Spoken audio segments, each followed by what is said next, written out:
My hands were shaking as I stood in the sterile white hallway of St. Mary's Hospital. The smell of disinfectant burned my nose, and the constant beeping of machines echoed in my ears like a nightmare I couldn't wake up from. I had just made the hardest decision of my life. 30 minutes ago, I walked into room 314 and found my grandmother Maria lying there, alone, connected to a web of tubes and wires that were keeping her alive. And 30 minutes ago, I made the choice that would change everything forever. I disconnected her life support. The silence in that room now felt heavier than any bomb I'd faced during my 18 months in Afghanistan. Grandma's chest had stopped rising and falling with the mechanical rhythm of the ventilator. Her weathered hands, the same ones that had braided my hair every morning before school, were finally still. I sat there holding her cold fingers, knowing that when my parents found out what I'd done, they would never forgive me. But let me tell you how I got to this moment, because what happened next made my entire family go pale with shock. It all started 3 hours earlier, when I stepped off that military transport plane at Denver International Airport. I was supposed to be the surprise everyone had been waiting for. After 18 months of dodging bullets and sleeping in the desert, I was finally coming home. I had planned this moment for weeks, imagining Grandma Maria's face when I walked through her front door unannounced. She was the only one who wrote me letters every single week, the only one who remembered my birthday while I was overseas, the only one who truly cared. I took a taxi straight to her little house on Maple Street, the same house where she raised me after my parents dumped me there when I was 8 years old. But when I knocked on her door, nobody answered. The neighbor, Mrs. Patterson, saw me standing there in my uniform and rushed over with tears in her eyes. "Angela, honey, your grandmother is in the hospital," she said, grabbing my arm. "She had a stroke 3 days ago. I thought your parents would have told you." 3 days. My grandmother had been fighting for her life for 3 days, and nobody had bothered to call me. I felt my stomach drop as Mrs. Patterson explained how she found Grandma collapsed in her garden, how the ambulance took forever to arrive, how she'd been asking for me ever since. I ran to the hospital faster than I'd ever run in my life. When I burst through the ICU doors, the nurses looked at me like I was crazy. I was still wearing my dusty combat boots and carrying my duffel bag, probably looking like I'd just escaped from somewhere. "I'm looking for Maria Rodriguez," I told the nurse at the desk. "She's my grandmother." The nurse's face softened when she saw my uniform. "Room 314, sweetheart. But I should warn you, she's been unconscious since she arrived. The doctors say the stroke was massive." I walked down that hallway feeling like I was moving through thick mud. Each step felt heavier than the last. When I pushed open the door to room 314, I saw her lying there so small and fragile, surrounded by machines that were breathing for her, pumping her heart, keeping her alive artificially. But what made my blood boil was that she was completely alone. "Where is her family?" I asked the nurse who followed me in. "You're the first visitor she's had," the nurse replied quietly. "We tried calling the emergency contacts, but they said they were traveling and couldn't make it right away." That's when I pulled out my phone and saw the Instagram posts.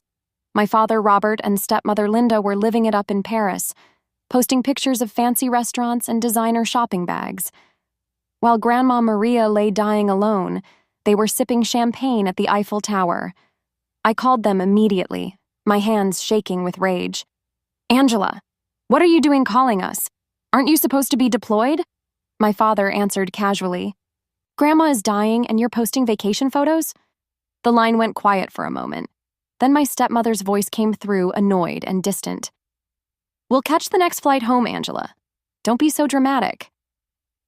That's when I made the decision that would haunt me forever. If this story is hitting you in the heart, please hit that subscribe button and ring the notification bell. Stories like this need to be heard, and your support helps me share them with the world.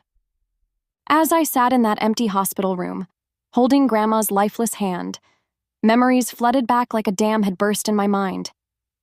I needed to understand how we got here, how the woman who saved my life ended up dying alone while the people who should have cared most were thousands of miles away, living their best life. I was 8 years old when my parents decided I was too much trouble. I remember that day perfectly because it was my birthday. Instead of cake and presents, I got a suitcase and a car ride to Grandma Maria's house. My father, Robert, had just married Linda, his secretary from the real estate office, and apparently having a kid around didn't fit their new lifestyle. "It's just temporary," my father lied as he dropped me off. "Just until we get settled in our new place." Temporary turned into forever. Grandma Maria was 62 then, working 3 jobs just to keep her little house. She cleaned offices at night, worked at the grocery store during the day, and took in sewing on weekends. But when I showed up with my tiny suitcase and tear-stained face, she didn't hesitate for even a second. "Mija, this is your home now," she said, pulling me into her arms that smelled like vanilla and fabric softener. "And I'm going to take care of you forever." She kept that promise. While my parents built their real estate empire and moved into their fancy house across town, Grandma worked herself to the bone to give me everything I needed. She walked me to school every morning because we couldn't afford a car. She helped me with homework at the kitchen table under the dim light because she couldn't afford to fix the good lamp. She saved every penny to buy me school supplies, clothes, and the little things that made me feel normal. When I wanted to join the soccer team, she picked up a 4th job cleaning the church on Sundays just to pay for my cleats and uniform. When I needed a dress for the 8th grade dance, she stayed up all night sewing one by hand because we couldn't afford to buy one from the store. My parents? They showed up to exactly 0 soccer games, 0 school plays, 0 parent-teacher conferences. They were too busy making money and taking vacations to Europe. But they always made sure to post about their family on social media, using old photos of me when it suited their image. The worst part was how they treated Grandma. They acted like she was doing them a favor by raising me, like she should be grateful for the opportunity. They never offered to help with money, never checked if we needed anything, never even called to see how I was doing. When I graduated high school as valedictorian, Grandma was the only one cheering in the audience. My parents were in Cabo that week, celebrating some business deal. When I decided to join the Army, Grandma cried for 3 days, not because she wasn't proud, but because she was terrified of losing the only family she had left. "Promise me you'll come back, Mija," she whispered the night before I left for basic training. "Promise me you won't forget about your old grandma." I promised her I'd write every week, and I kept that promise. Even when I was exhausted, even when we were under fire, even when I barely had time to sleep, I wrote to Grandma Maria. She wrote back every single time, telling me about her garden, about the neighbors, about how proud she was of me. But her letters had been different lately. She'd been mentioning feeling tired, having headaches, forgetting things. She'd also been talking about my parents more, how they'd been visiting more often, asking questions about her house, her finances, her plans for the future. "They keep telling me I should sell this old place and move somewhere smaller," she wrote in her last letter. "They say I'm getting too old to take care of myself. But Mija, this house holds all our memories." Where would I go? Now, sitting in this sterile hospital room, I realized those weren't caring visits from my parents. They were scouting missions. They were circling like vultures, waiting for the right moment to swoop in and take what little Grandma had left. The nurse who had been taking care of Grandma Patricia came back into the room. She sat down beside me, her face full of sympathy.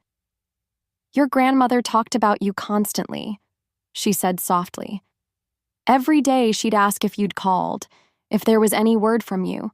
She was so proud of your service." "How long has she been alone here?" I asked, my voice cracking. 3 days. We called her emergency contacts immediately, but they said they were traveling and would come when they could. She kept asking for Angela, kept saying her granddaughter would come for her.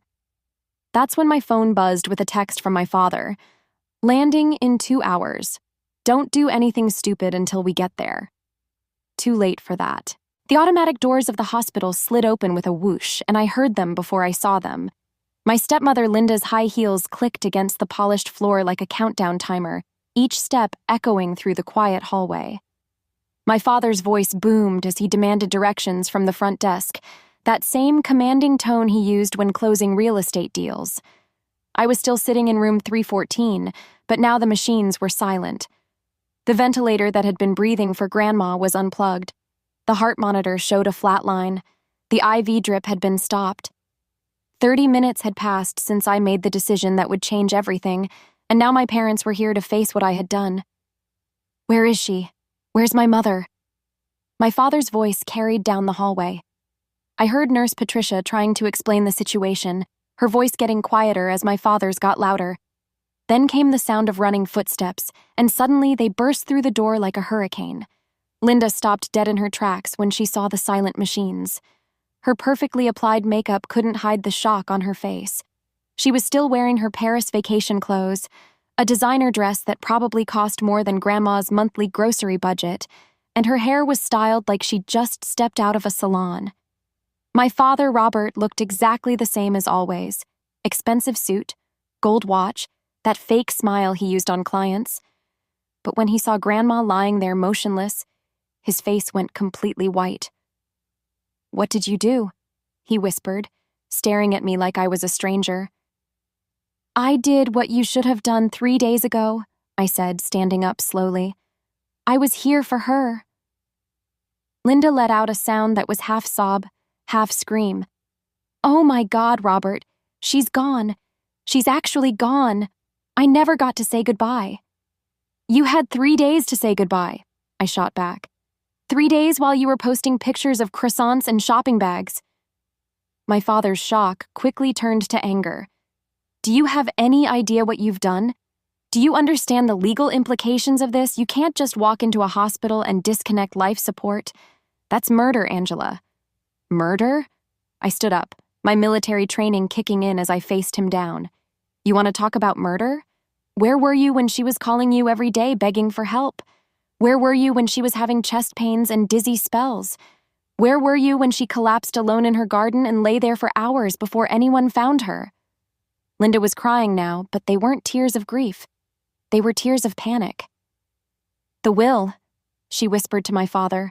"We never got her to sign the new will." That's when everything clicked into place. The recent visits Grandma had mentioned in her letters, the questions about her house and finances, the pressure to move to a nursing home. They hadn't been trying to help her. They'd been trying to get control of her assets before she died. "You're disgusting," I said, my voice shaking with rage. "She's been dead for 30 minutes, and you're already talking about money." My father stepped closer, his face red with anger. "Don't you dare lecture me about family responsibility. I've been supporting that woman for years." "Supporting her?" I laughed, but there was no humor in it. "When? When did you support her? When she was working 3 jobs to raise your daughter?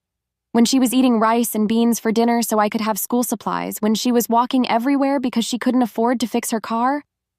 "That was her choice," Linda snapped, her tears drying up quickly. "We offered to help, but she was too proud to accept it." "You're lying." I pulled out my phone and started scrolling through Grandma's old voicemails, the ones I'd saved from over the years. "Want to hear what she really thought about your offers to help?" I played one from 6 months ago. "Mija, your father came by again today. He keeps saying I should sell the house and move to that place across town. But Angela, I looked it up online. It's not a nice retirement community like he says. It's a nursing home where they put people to die. I think he just wants my house." The room went dead silent except for Grandma's voice coming from my phone. My father's face had gone from red to pale, and Linda was staring at the floor. "She knew," I continued. "She knew exactly what you were doing, and she was terrified." That's when Dr. Chen, the head of the ICU, walked into the room with 2 security guards and a woman in a business suit who looked like a lawyer. "I'm sorry to interrupt," Dr. Chen said, "but we need to discuss the circumstances of Mrs. Rodriguez's death." My father immediately went into damage control mode. "Doctor, my daughter was not authorized to make any medical decisions. Whatever she did, it was without our knowledge or consent." Dr. Chen looked at me, then back at my parents. "Actually, that's not correct. Angela Rodriguez was listed as Mrs. Rodriguez's healthcare proxy. She had full legal authority to make end-of-life decisions. The color drained from both my parents' faces as they realized their plan had just fallen apart completely. The woman in the business suit stepped forward, her clipboard in hand and a serious expression on her face. "I'm Janet Morrison from the hospital's legal department. We need to clarify exactly what happened here today." My father immediately jumped in, still trying to control the situation. "My daughter disconnected my mother's life support without authorization. We need to press charges immediately." "Actually," Dr. Chen interrupted, pulling out a thick medical file. "Mrs. Rodriguez passed away naturally from her stroke complications at 2:47 p.m., approximately 10 minutes before Angela arrived at the hospital. The machines were still running on automatic protocols, but she was already gone." The room went completely silent. I felt like someone had punched me in the stomach. All this time, I thought I had made the impossible decision to let Grandma go. But she had already left on her own, probably waiting for me to come home, probably hoping I'd make it in time to say goodbye. "What?" I whispered, sinking back into the chair beside her bed. Nurse Patricia stepped forward, her voice gentle. "Angela, when you arrived, your grandmother had already been deceased for several minutes. The machines were maintaining artificial circulation, but there was no brain activity, no heartbeat, no breathing. What you did was simply turn off equipment that was no longer serving any medical purpose." Linda grabbed my father's arm. "So she was already dead when we were on the plane?" "Yes," Dr. Chen confirmed. "Mrs. Rodriguez suffered a massive secondary stroke this afternoon. Despite our best efforts, there was nothing more we could do. Angela simply had the courage to acknowledge what had already happened." I stared at Grandma's peaceful face, feeling a strange mix of relief and heartbreak. She hadn't suffered because of my decision. She had passed naturally, probably thinking about me, probably hoping I'd come home soon. "However," Janet Morrison continued, "there are still some questions we need to address. Mrs. Rodriguez was admitted 3 days ago, and according to our records, her emergency contacts were notified immediately. Yet no family members visited until today." My father shifted uncomfortably. "We were traveling. We came as soon as we could arrange flights." "From Paris," I added coldly, "while posting vacation photos on Instagram." Janet made notes on her clipboard. "We also need to discuss the healthcare proxy documentation. Mrs. Rodriguez filed these papers with our legal department 2 years ago, naming Angela Rodriguez as her primary healthcare decision-maker." "That's impossible," Linda said quickly. "We would have known about that." "Healthcare proxy documents are confidential," Janet explained. "The patient chooses who to inform about their existence." Dr. Chen opened another folder. "Mrs. Rodriguez was very specific about her wishes. She didn't want artificial life support if there was no hope of recovery. She also left detailed instructions about who she wanted contacted and in what order." I was listed first. My parents weren't even on the list. My father's face was getting red again. "This is ridiculous. I'm her son. I should have been making these decisions." "Not according to your mother's legal documents," Janet replied firmly. "She specifically chose Angela to make these decisions on her behalf." That's when Nurse Patricia handed me a sealed envelope. "Your grandmother asked me to give this to you if anything happened to her. She said you'd understand when the time was right." My hands shook as I opened the envelope. Inside was a letter in Grandma's careful handwriting along with a small key. "My dearest Angela," the letter began. "If you're reading this, then I'm no longer with you, but please don't be sad. I lived a full life, and the best part of it was raising you. You were the light of my life, the daughter I never had, the reason I got up every morning." I had to stop reading because tears were blurring my vision. My parents were trying to read over my shoulder, but I pulled the letter closer to my chest. "There are things you need to know," the letter continued. "Things about your parents that I discovered recently. I've been keeping records, saving evidence because I knew this day would come. The key opens a safety deposit box at First National Bank. Box number 247. Everything you need to know is in there." I looked up at my parents, who were watching me with growing concern. "What does it say?" my father demanded.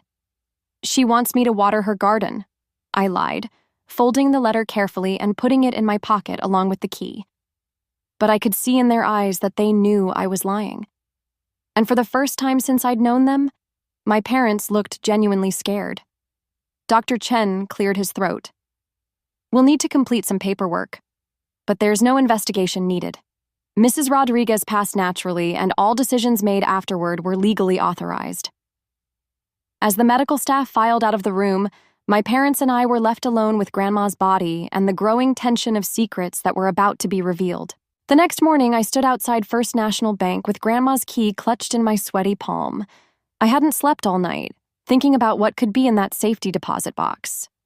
My parents had tried calling me 17 times since leaving the hospital, but I ignored every single call. Whatever Grandma wanted me to find, she didn't want them to know about it. The bank manager, Mr. Peterson, led me to the vault after checking my identification and the healthcare proxy documents. "Your grandmother was very specific about who could access this box," he said, as we walked down the narrow hallway lined with metal doors. "She updated the access permissions just last month." Box 247 was small, but when I opened it, it was packed full of documents, photographs, and what looked like a thick journal wrapped in plastic. My heart pounded as I carried everything to a private viewing room. The first thing I found was a folder labeled Financial Records, Robert and Linda. Inside were bank statements, loan documents, and receipts that made my blood run cold. For the past 2 years, my parents had been systematically draining Grandma's savings account. There were forged checks made out to home improvements that never happened, fake medical bills for treatments Grandma never received, loan documents where they had used her house as collateral for their business investments without her knowledge. They had stolen over $60,000 from her. But that wasn't the worst part. I opened Grandma's journal, and her familiar handwriting told a story that made me sick to my stomach. The entries started 2 years ago, right around the time my parents began visiting more frequently. March 15th. Robert came by today asking about my will again. He says I should leave everything to him since he's my only son. When I mentioned wanting to leave the house to Angela, he got very angry. He said she's just a soldier who will probably die overseas anyway. April 3rd. Linda brought papers for me to sign. She said they were just updating my insurance, but I read them carefully. They were trying to make Robert my power of attorney. I refused to sign, and she got very upset. She said I was being selfish and that Angela doesn't really care about me. May 20th. They're pressuring me to sell the house again. Robert says I'm too old to live alone and that I should move to Sunset Manor. I looked up that place online. It's not a nice retirement community like they said. It's a nursing home where people go to die. The reviews are terrible. I think they just want my house. The entries got worse as they went on. My parents had been emotionally manipulating Grandma, telling her I didn't really love her, that I was only using her for money, that she was a burden to everyone. They convinced her to stop talking to her friends and neighbors, isolating her completely. June 10th. Robert brought a real estate agent to the house today without asking. They walked around taking pictures and measurements while I was in the garden. When I confronted them, Robert said they were just getting an estimate for insurance purposes, but I heard the agent talking about listing prices. July 4th, Independence Day, but I feel like a prisoner in my own home. They've been coming by every few days, always with new papers to sign, new reasons why I should give them control of my finances. Linda keeps saying that Angela has forgotten about me, that she's probably found a new family in the army. It breaks my heart to think that might be true. But the most devastating entry was from just 1 week ago, August 16th. I had another dizzy spell today and my chest was hurting. I called Robert for help, but he said he was busy with clients. I called Linda and she said I was being dramatic and that I should just take some aspirin. I'm scared something is really wrong with me, but they won't listen. I tried calling Angela's base, but they said she's on a mission and can't be reached. I feel so alone. That was the last entry. 3 days later, She had the stroke that killed her. I found security camera footage that Grandma had secretly recorded using a small camera she'd hidden in her living room. The footage showed my father screaming at her the day before her stroke, demanding she sign over power of attorney, threatening to have her declared mentally incompetent if she didn't cooperate. "You're a stubborn old woman," he yelled in the video. "Angela doesn't care about you. She's never coming back. We're the only family you have left, and if you don't start cooperating, you'll end up in a state nursing home with nothing." In the video, I could see Grandma's hands shaking as she clutched her chest. The stress of his threats was literally killing her. The final document in the box was a new will, dated just 2 weeks ago. Grandma had secretly changed everything. She left her house to me, her savings to local charities that helped elderly people, and to my parents, she left exactly $1 each along with a note that said, "For Robert and Linda, who showed me that blood doesn't always make family." As I sat in that bank vault, surrounded by evidence of my parents' cruelty and greed, I realized that Grandma hadn't just died from a stroke. She had died from a broken heart, caused by the two people who should have protected her most.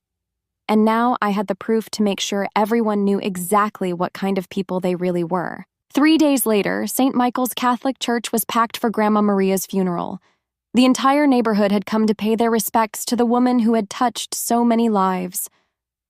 I sat in the front pew, wearing my dress uniform, with the safety deposit box documents in a folder beside me. My parents sat across the aisle, whispering nervously to each other, probably wondering why I had insisted on speaking at the service. Father Martinez finished his beautiful homily about Grandma's generous spirit and endless love. Then he called me to the podium to share my memories.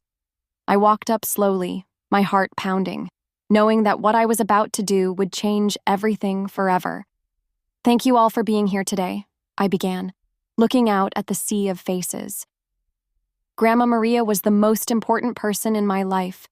She raised me when my own parents decided I was too much trouble for their new marriage. I saw my father shift uncomfortably in his seat. Linda was staring at her hands, probably wishing she could disappear. "But I'm not here just to share happy memories," I continued. "I'm here to tell you the truth about how my grandmother really died." The church went completely silent. Even the babies stopped crying.